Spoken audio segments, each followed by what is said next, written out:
Back. So next, she is the head of growth at Zerion. Prior to joining the team, building the world's most intuitive DeFi interface, she worked on blockchain-based currency development programs in Kenya.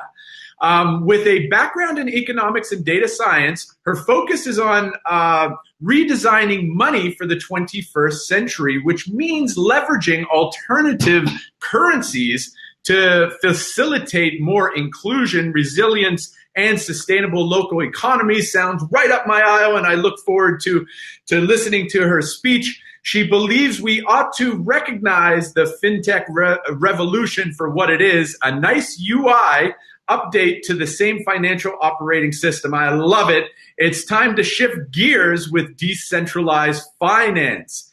Please put your virtual hands together for our very special guest, Rebecca Mqamelo. Welcome, Rebecca. Hi, Chris. Thank you. You butchered my surname there, but it's okay. Oh, I butchered all the names. Right. Awesome. So I'm super excited to be here. My name is Rebecca Mqamelo. It's got a click there. So kudos to anyone who can actually pronounce it. And in this presentation, I'm really just asking the question, could DeFi be Africa's new fintech? And very similar to the intro that Chris gave, I have very big reservations about the so-called fintech revolution.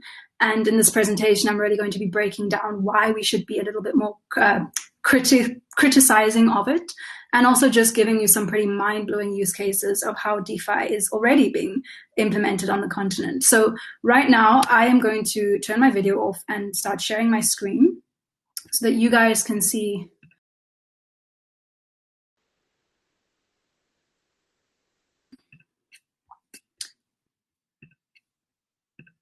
Awesome. All right. So as Chris said, I'm head of growth at Zerion, but I have a big background in doing work on alternative. And what I want to do in terms of expectation setting is really just ask you to think about what decentralized finance looks like today and imagine what it could look like in the future, specifically on the African continent. But before that, let's just do a little bit of landing. So we all know that DeFi has been absolutely exploding with user growth, particularly in the last couple of months. And when we talk about decentralized finance, what I mean is that DeFi is money reimagined in a peer-to-peer framework. And this refers to the suite of programmable, permissionless, and composable financial tools and services built on open source blockchains. And to break that down, let's look at what programmable actually means. So this means money controlled by smart contracts or pieces of code and not people. And so in this way, the Ethereum virtual machine will act as a universal settlement layer that basically removes the need for third parties to facilitate transactions. So that would be your legal system, banks, brokers, auditors, exchanges, etc. Naturally, by removing all these middlemen, you drive down the cost of money and make it more efficient by orders of magnitude. Permissionless means that there are no gatekeepers restricting who can create and participate in DeFi services.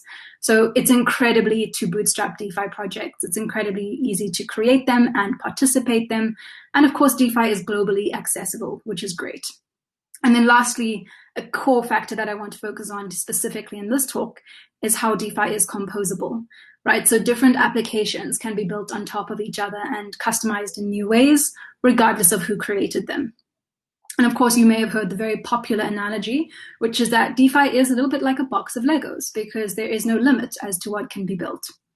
So keep these three things in mind as I continue, because I want to come back to them when we reimagine what DeFi might look like in very, very different contexts. But I want to begin at the beginning, which is the story of FinTech in Africa. So before you can talk about DeFi or crypto disrupting economies, it's really good to take a look at what FinTech has actually been like on the continent. So Africa is very known for leapfrogging innovations when it comes.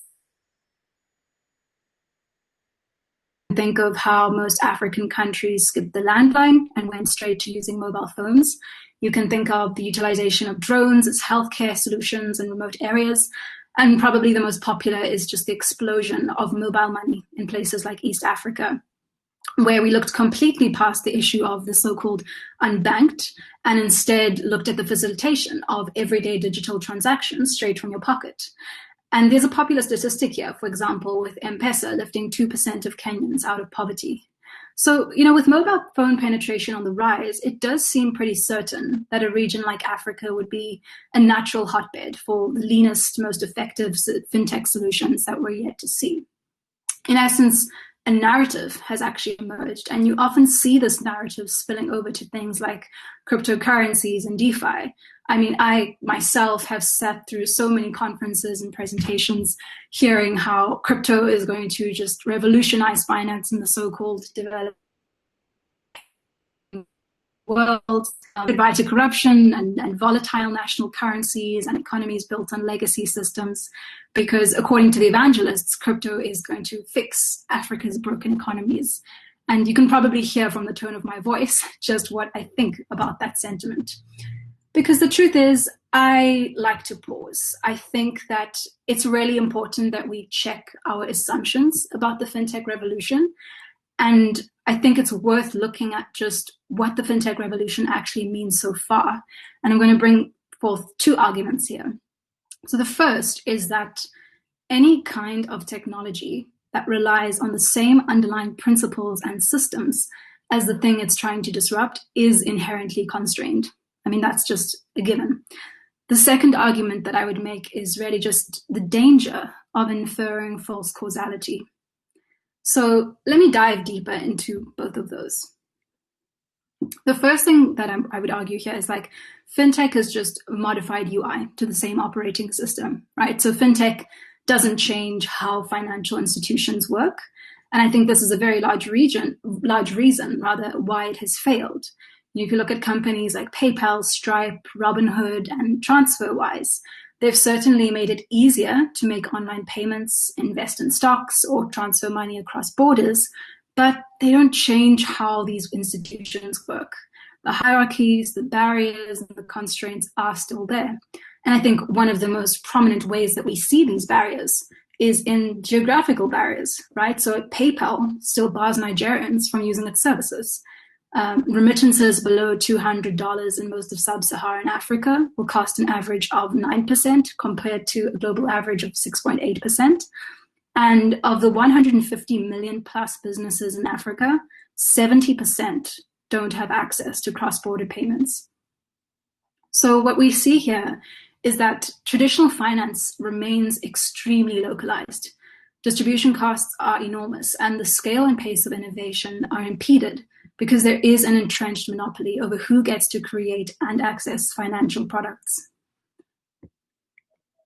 But the second thing that I wanted to discuss is just the danger of inferring false causality. Now, at the heart of the fintech revolution, there is a hypothesis. And that hypothesis is that financial access equals financial freedom. Or stated inversely, you could say that poverty is caused by financial constraint. Right, so bank the unbanked, give people the loans they need, make it easier to transact, and there's going to be a strong correlation with lifting people out of poverty. Now, of course, this might be true in many cases. You have the World Bank saying that these financial inclusion efforts are a building block for both poverty reduction and opportunities for economic growth, with access to digital financial services being critical for joining the new digital economy. But you also have the World Bank saying that the link between access to finance and poverty alleviation is neither certain nor well understood. So just keep that in mind. Because in fact, there is a weight of research that suggests there's very little link between financial inclusion policies and actually look at studies by Banerjee and DeFlo, who are the Nobel Prize winners of economics last year. They did a 2-year microcredit program in Hyderabad, where they found that there was no significant change in health, education, or women's empowerment. You can look at other studies that looked at the impact of these programs in Sri Lanka, Mexico, Ghana, and Nigeria, where they found that interventions did not lead to an escape from poverty traps, even when hypothetically scaled to the full economy. Or more recently, a 2020 survey of M-Pesa's credit limits in 2 of their most popular slums found that 35% of individuals had a credit limit equal to 0, with an average credit limit of just 4 cents. And then lastly, I would just put in here the popular statistic by Suri and Jack of M-Pesa lifting 2% of Kenyan households out of poverty.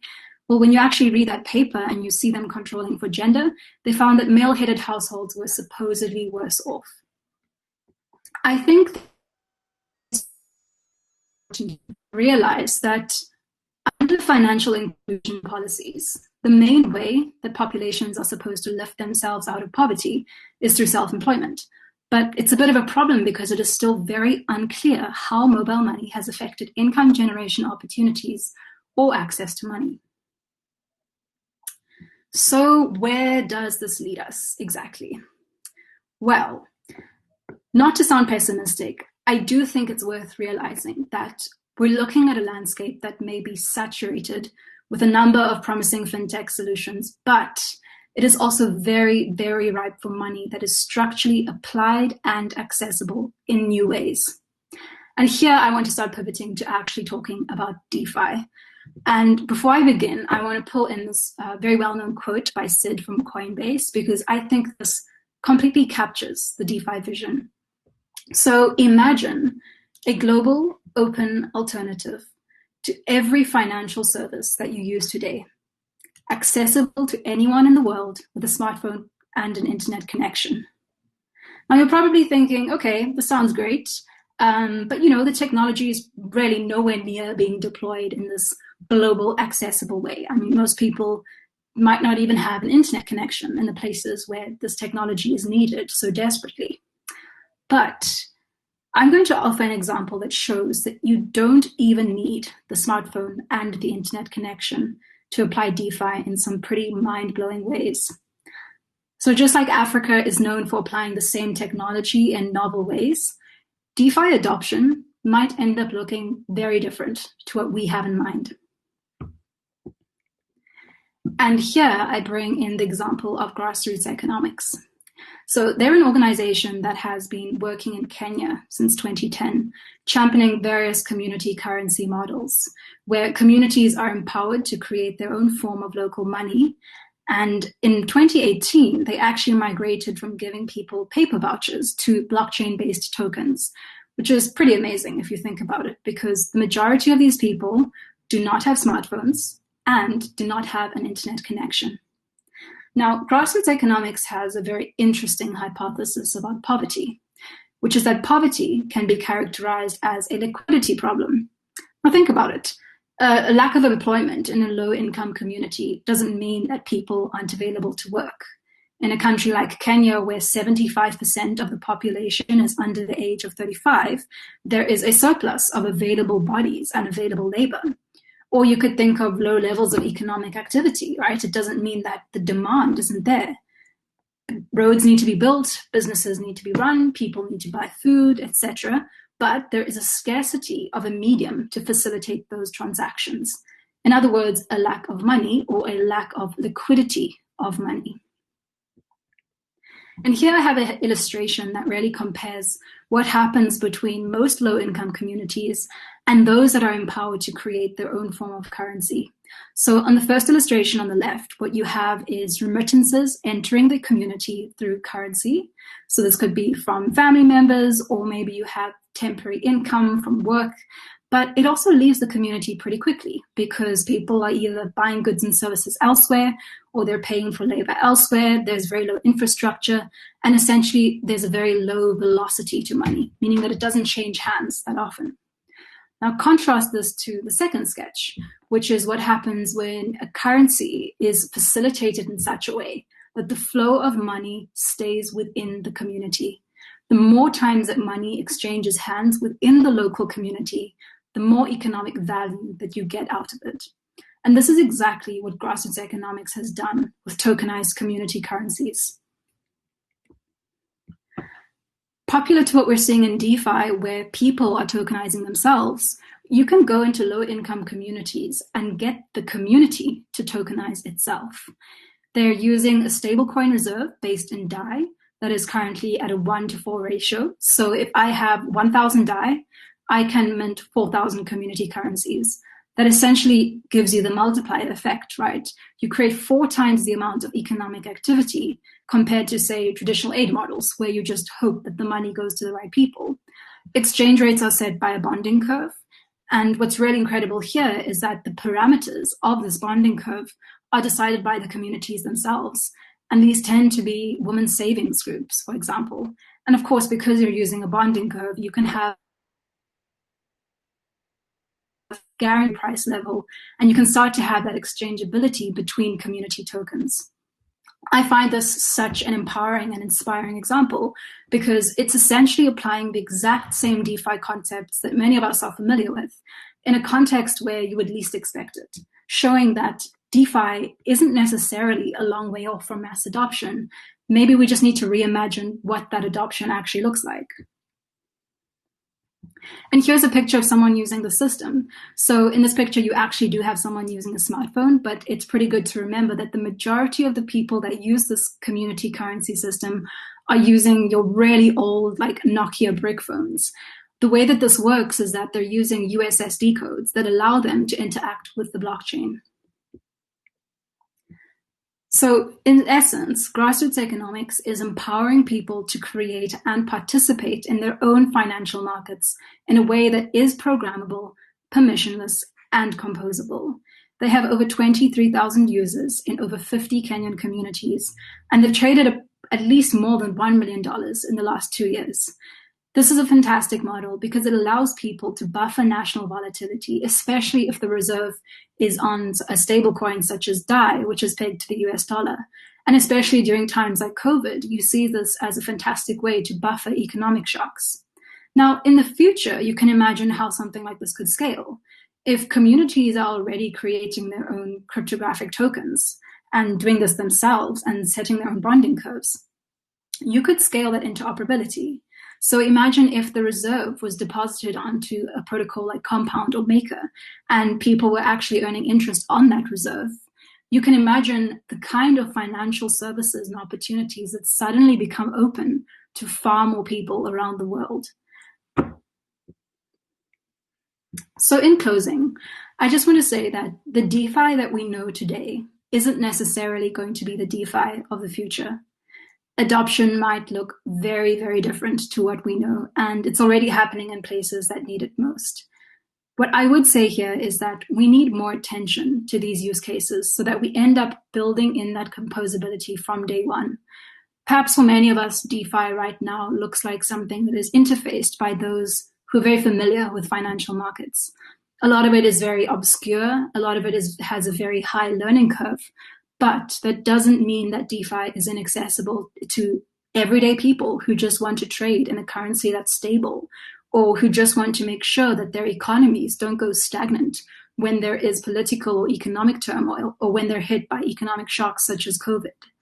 It's incredibly amazing to see that these things are already happening. And I think that the more resources and the more attention that we put towards them, the more of these examples we're going to see. If it's already happening in places like Kenya, for sure, in the next couple of years, we're going to see more and more of these DeFi applications cropping up all over the African continent.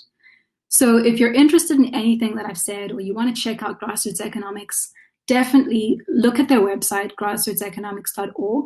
Check out other DeFi or blockchain-based teams that are working on similar technology, such as Sempo. And of course, if you have any questions at all, I love to chat to people who are interested in this field.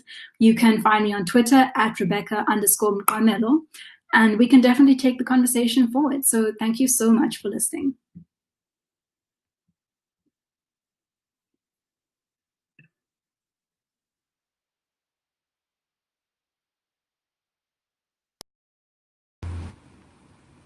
Hi, Rebecca.